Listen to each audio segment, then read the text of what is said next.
EVs might have been the future of the industry, but this new engine will be the end of them.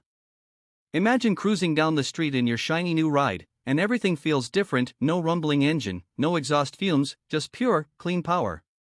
Sounds like science fiction, right? Or an EV. Well, GM's about to make this a reality, and it's going to be better than electric engines. It is more convenient, cheaper, and, most of all, greener. How? Well, it uses air as a power source. And works similar to ICEs, which means the transition wouldn't be that hard. This bad boy will change everything we know about cars, and I mean everything. Why is this a big deal? When a big player like GM goes all in, you know it's going to shake things up. But I know what you are thinking: we have seen a lot of new engines that promised improvement, and they didn't deliver. But this isn't some far-off dream or a concept that'll never see the light of day. GM's putting their money where their mouth is, and they're determined to bring this tech to your driveway. To be honest, they don't have any other option right now, with their EV plans failing and bleeding money every day. This is a make-it-or-break-it moment for them. But the good thing is that this nifty piece of engineering operates on a pretty straightforward concept, using compressed air to make pistons do their magic. First up, let's talk about air compression. The first process is sucking in air into a compression chamber, pumping up the pressure until it's ready to unleash its power. This is very much like packing a suitcase tightly until you can barely zip it up. Intense, right? And once all that air is cozied up in the chamber, it's time for a party. When the pressure hits that sweet spot, it bursts free, shoving the piston outward with a burst of energy. This magic moment turns the potential energy of the pressurized air into kinetic energy, a fancy way to say it gets things moving. Imagine letting go of a tightly held balloon. The rush of air is just that exhilarating. Now, when the piston pushes out to do its job, it doesn't just hang out there. After doing its duty, the piston has to make its grand return for another cycle, right? So what did they do to make this happen? Simple: enter the spring mechanism that helps the piston slide back into its cozy spot, like a well-trained boomerang getting ready for its next throw. So, what's next? This is where the magic really shines. The whole process keeps cycling, providing continuous motion as long as there's enough air supply. It's like a never-ending game of tag, but with air as the star player. Who knew something so simple could work out so effortlessly? It really makes you wonder why no one has ever tried it before, but they actually have. Ready for a mind-blowing fact? The story of compressed air vehicles goes way, way back. We're talking 19th century old.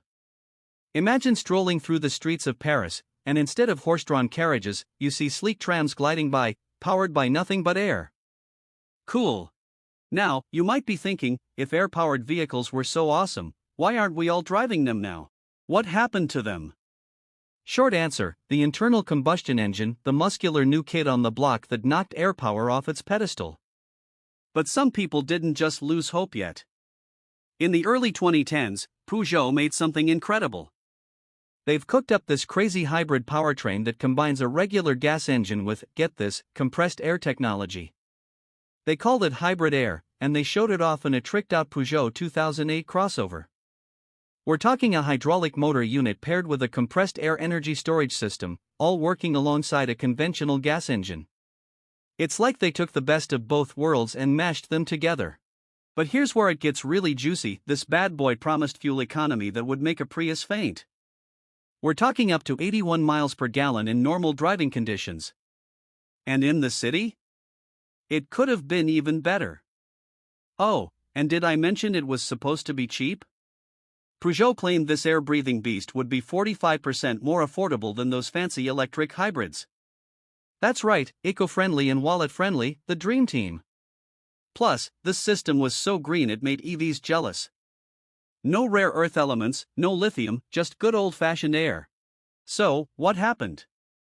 Why aren't we all zooming around in air-powered cars, laughing at gas prices? Well, that's where things get a bit murky. Despite all the hype and promise, Peugeot quietly shelved the project.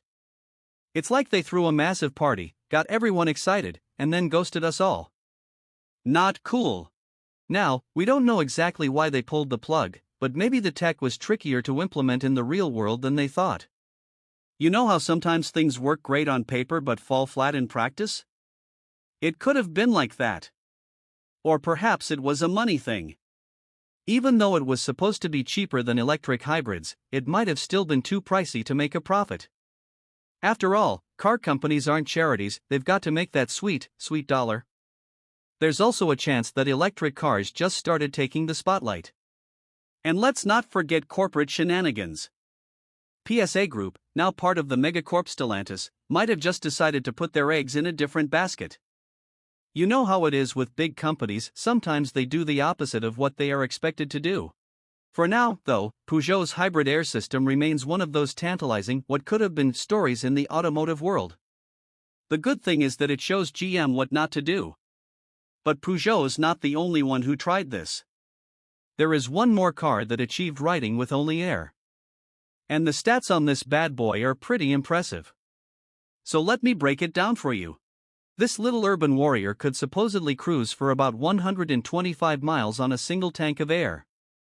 And the AirPod's exhaust? Pure, clean air. That's right, folks, the only thing coming out of this car's tailpipe is the same stuff you use to fill balloons at birthday parties. Can you imagine a world where traffic jams actually clean the air? And get this, it could reach speeds of up to 43 miles per hour. Okay, so you won't be winning any drag races, but it's perfect for zipping around the city and making all your fossil fuel burning neighbors green with envy. And you know how annoying it is to wait for your electric car to charge? Well, the AirPod was supposed to take just a few minutes to refill. And just like Peugeot, Tata claimed this air-powered wonder would be way cheaper to make and maintain than your average gas guzzler or even an electric car. It's like they found the holy grail of affordable, eco-friendly transportation. So, with all these amazing features, why aren't we all cruising around in AirPods right now? Well, as with any groundbreaking idea, there were a few bumps in the road. For starters, compressed air just doesn't pack the same punch as gasoline or batteries when it comes to energy density. It's like trying to power your house with a hamster wheel, cute idea, but not exactly practical. Then there's the whole infrastructure issue. Sure, air is everywhere, but those high-pressure filling stations? Not so much. It's kind of like inventing an amazing new ice cream flavor but forgetting to make the cones. You've got a great product but no way to deliver it to the masses. So what's so special about this one? Now we all know that it is not a new concept, but GM's turbocharged it for the 21st century. You see, GM's not just recycling old ideas, they're innovating like there's no tomorrow. First up, let's talk about their turbocharging trick. GM's cooked up these high-pressure air tanks that are so powerful, they're giving traditional gas engines a run for their money, and they've turned the entire car chassis into one giant air tank. It's like they've taken the think outside the box mantra and applied it to the whole dang car. Now, you might be thinking, won't all that pressurized air turn my car into a rolling bomb?